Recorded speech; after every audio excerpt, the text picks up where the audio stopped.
Paraíba retomou hoje de manhã a audiência sobre o esquema de desvio de recursos imputados a essas 3 pessoas, pelo menos por enquanto, e fraudes na gestão do Padre Egídio e das 2 diretoras lá no Hospital Padre Zé. Minha produção, tira os 3 e coloca Lucas ao vivo, que tem todas as informações, inclusive está lá no Tribunal de Justiça e vai trazer mais detalhes pra gente, todas as informações. Lucas, é com você agora, meu irmão. Boa tarde. Olá, Paulo. Boa tarde para você, para todo mundo que acompanha o Correio Verdade. Os 3 estavam aí só na tela, viu? Porque aqui eles estão participando de maneira remota. Neste momento aqui eu falo ao vivo do 4º andar aqui do Fórum Criminal de João Pessoa, onde fica a 4ª Vara Criminal, que é onde esse processo, né, envolvendo esses desvios de recursos no Hospital Padre Zé está correndo. Neste momento acontece essa audiência de instrução dentro lá do fórum, né, do local. Está sendo ouvido nesse momento a 2ª testemunha. A primeira a ser ouvida foi a delegada Karina Alencar, ela que foi uma delegada que participou da Operação Indignos, né, deflagrada em outubro do ano passado. Foi quando a gente viu que todos os casos, né, todo esse escândalo do Hospital Padre Zé realmente tinha muito mais coisas envolvidas do que nós imaginávamos, né, inicialmente, diante daquelas denúncias de furtos de aparelhos eletrônicos que foram doados pela Receita Federal. Foi a partir da deflagração dessa operação que a gente viu a dimensão desse caso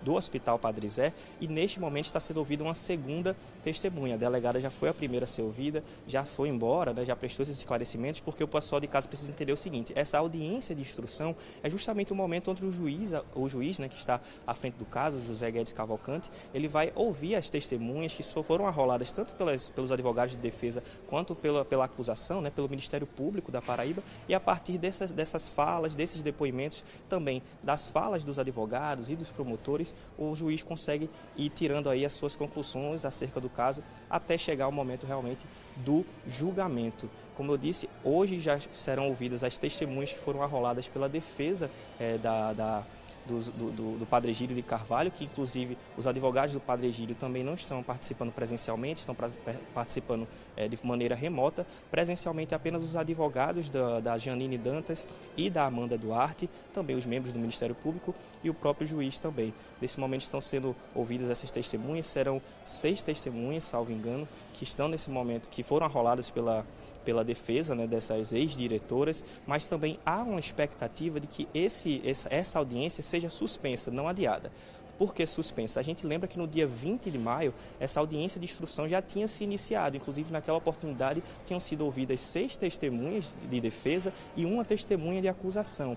Mas como a defesa do Padre Egídio tinha insistido em ouvir algumas testemunhas que não estavam presentes lá no momento, a audiência foi suspensa, foi remarcada para hoje e ela vai ser retomada. Um outro ponto importante nessa história toda também é que essas testemunhas que já foram ouvidas lá no dia 20 de maio, elas foram convocadas para serem ouvidas novamente. Por que isso acontece? Porque, de acordo com os advogados de defesa, tanto das ex-diretoras quanto do Padre Egídio, eles têm tido, na verdade, dificuldade para acessar os autos do processo do Ministério Público da Paraíba, e a partir do momento que eles receberam, né, esses autos e tudo mais, tiveram esse tempo para analisar de acordo com os advogados, eles viram novos elementos e por isso convocaram novamente essas testemunhas que já falaram lá no dia 20 de maio para fazer tirar novas dúvidas, né, fazer novas perguntas, pedir novos esclarecimentos. Antes de começar o julgamento, que a previsão era que ele se iniciasse às 9 da manhã, mas ele atrasou um pouco, principalmente pelo fato da defesa das ex-diretoras, da Janine Dantas e da Amanda Duarte,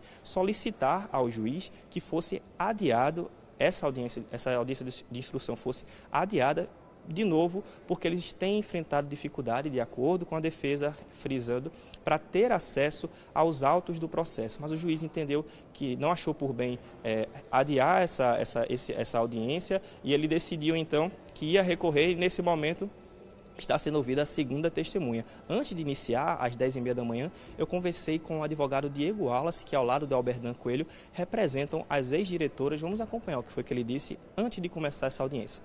A princípio, discutimos algumas questões processuais que estavam pendentes, como a falta de acesso às provas colecionadas pelo MP, e o juiz entendeu por bem não suspender o ato da audiência e dar continuidade. Então, a partir de agora, iniciaremos a reinquirição de todas as testemunhas que foram ouvidas na primeira audiência e provavelmente essa audiência vai ser suspensa porque nem todas estão presentes. Então, numa próxima oportunidade, em uma próxima data a ser designada pelo magistrado, as demais testemunhas serão ouvidas e o processo correrá conforme previsto. Tá, e a gente acompanhou, né, o depoimento do advogado Diego Wallace. A gente tem uma saidinha, né? Um advogado sai, depois volta novamente para o momento da audiência. A gente tirou uma dúvida aqui com um advogado, inclusive, e ele falou que não tem previsão de acabar esse julgamento. Ele não consegue precisar realmente, pode ser que dure um pouco mais, pode ser que acabe antes, vai depender realmente aí do caminhar desses depoimentos, né? Qualquer nova informação a gente volta ao vivo aqui. Paulo, volto contigo.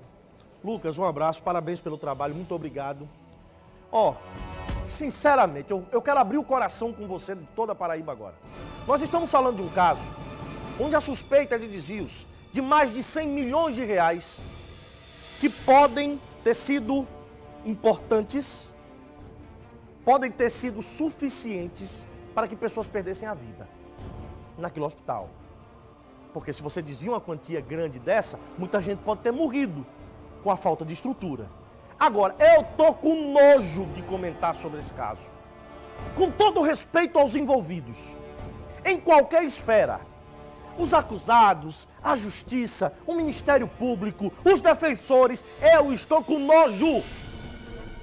Semana passada eu estava assistindo o Correio Verdade e Jomar Brandão dizia que o Padre Egídio, apontado como pivô, como o chefe, né, de todo esse esquema, que não pode estar preso no presídio porque está dodói, porque está doente, mas pode estar preso em casa e quebrar cautelar. Eu estava vendo aqui, eu estava assistindo aqui nesse programa. Aí pode. Agora eu pergunto a você, se fosse um liso, um cara da periferia, da favela, que tivesse cometido algum crime e tivesse tido o mesmo benefício que o padre teve, quebrando a cautelar, saindo sem avisar a justiça, sem autorização judicial, tava ou não estava preso de novo, enjaulado? É essa e outras coisas que me dá nojo.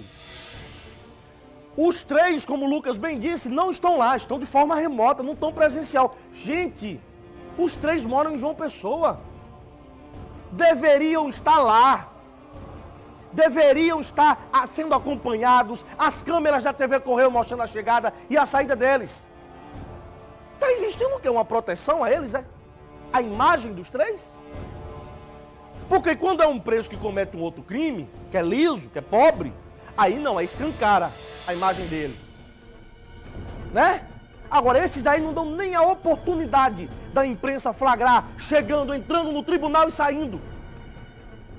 É por essas e outras coisas que eu tô com nojo, da ânsia de vômito, comentar esse caso.